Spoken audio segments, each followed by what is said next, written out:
वहीं मुलायम सिंह यादव की छोटी बहू यानी कि अपर्णा यादव के बाद मुलायम सिंह यादव के साढ़ू भाई दोनों बीजेपी में शामिल हो चुके हैं और इसे समाजवादी पार्टी के घराने में बीजेपी की फूट कहा जा रहा है। तो बीजेपी को जवाब देने के लिए अखिलेश यादव भी एक के बाद एक बीजेपी नेताओं को तोड़ने के काम में जुटे हुए हैं। गोरखपुर शहर सीट पर सीएम योगी को घेरने के लिए भी बीजेपी के ही नेता की तलाश है और दो नेताओं पर नजर है। पहला नाम है राधा मोहन दास अग्रवाल और दूसरा नाम है उपेंद्र शुक्ला की पत्नी सुभावती शुक्ला का।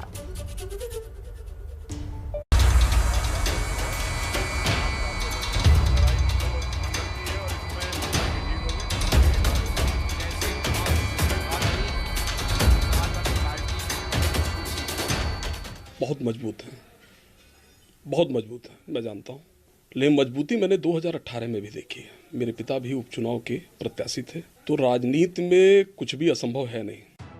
गोरखपुर में सीएम योगी के खिलाफ ये हुंकार है बीजेपी नेता के ही परिवार की, जिस परिवार पर अब समाजवादी पार्टी की नजर है।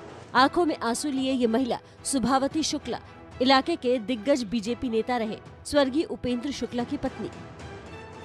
गोरखपुर शहर सीट से विरोधी योगी आदित्यनाथ को वॉकओवर देने के मूड में नहीं दिख रहे। समाजवादी पार्टी योगी को घेरने के लिए पूरा जोर और दमखम लगा रही है। सीएम योगी के गोरखपुर शहर से चुनाव लड़ने के ऐलान के बाद तो ये सीट पूरी तरह बीजेपी के लिए सुरक्षित दिख रही थी, लेकिन अब मुकाबला थोड़ा दिलचस्प बनाने की कोशिश हो रही है। अब तक की कोशिशों के बाद जो सीन बनता दिख रहा है, उसके मुताबिक गोरखपुर में 3 उम्मीदवार करीब करीब तय हो चुके हैं। बीजेपी की ओर से खुद योगी आदित्यनाथ है, तो समाजवादी पार्टी सुभावती शुक्ला को मैदान में उतारने की तैयारी कर रही है। ये तीसरा नाम है चंद्रशेखर रावण का, जिन्होंने खुद योगी के सामने चुनाव लड़ने का ऐलान कर सबको चौंका दिया है।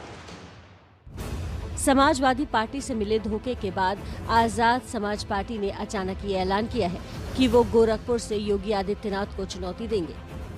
और जिस तरह से पूरे 5 साल उत्तर प्रदेश में हम विपक्ष के रूप में लड़े हैं, ऐसे ही गोरखपुर में जाके जनता के सामने अपनी बात रखेंगे और मुझे विश्वास है कि गोरखपुर की महान जनता हमें आशीर्वाद देगी और योगी आदित्यनाथ जो है इस बार वापस जो है अपने आम काम पे लौटेंगे। मठ के काम पे लड़ाई मंडल और कमंडल की है और इसमें मंडल की जीत होगी, कमंडल की हार होगी। तो कह सकते हैं कि रावण के इस ऐलान के बाद समाजवादी पार्टी से उनके गठबंधन की गुंजाइश खत्म हो गई है। अखिलेश यादव भी कल प्रेस कॉन्फ्रेंस में चंद्रशेखर रावण को गोरखपुर में समर्थन देने के सवाल को टाल गए। योगी को चुनावी चक्रव्यूह में घेरने के लिए अखिलेश की नजर बीजेपी के ही 2 नेताओं पर है। अखिलेश के सामने पहला विकल्प है डॉक्टर राधा मोहन दास अग्रवाल, जिनका टिकट काटकर योगी को टिकट दिया गया है।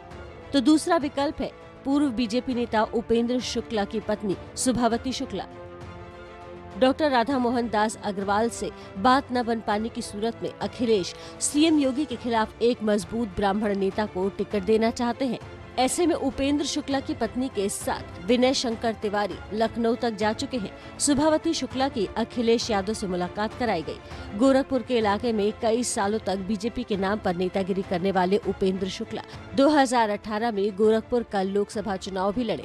हालांकि 2019 में उनका टिकट काटकर रवि किशन को उम्मीदवार बना दिया गया। यहीं से ये परिवार बीजेपी से नाराज हो गया और उसके बाद नाराजगी तब और बढ़ गई जब उपेंद्र शुक्ला की मौत हुई और बीजेपी ने परिवार की कोई सुध नहीं ली। हमारे ही जिले के माननीय मुख्यमंत्री महोदय हैं और इस 20 महीने के दौरान मुझे लगता है कि कम से कम माननीय मुख्यमंत्री महोदय का गोरखपुर का दौरा कम से कम भी हुआ होगा तो 50 बार हुआ होगा। तमाम लोगों के घरों पे गए, एक बार भी हमारे परिवार पे कभी नहीं आया। समाजवादी पार्टी जिस सुभावती शुक्ला को मैदान में उतारना चाहती है, उनके भीतर भी बीजेपी के खिलाफ नाराजगी है। वो अपने पति को याद कर भावुक हो जाती है, कैमरे पर कुछ भी नहीं बोल पाती। हमारे पति का अनुभव रहा 42 वर्ष कोई तो आपके पति थोड़ा सा हमें उनके बारे में बताएं। स्वर्गीय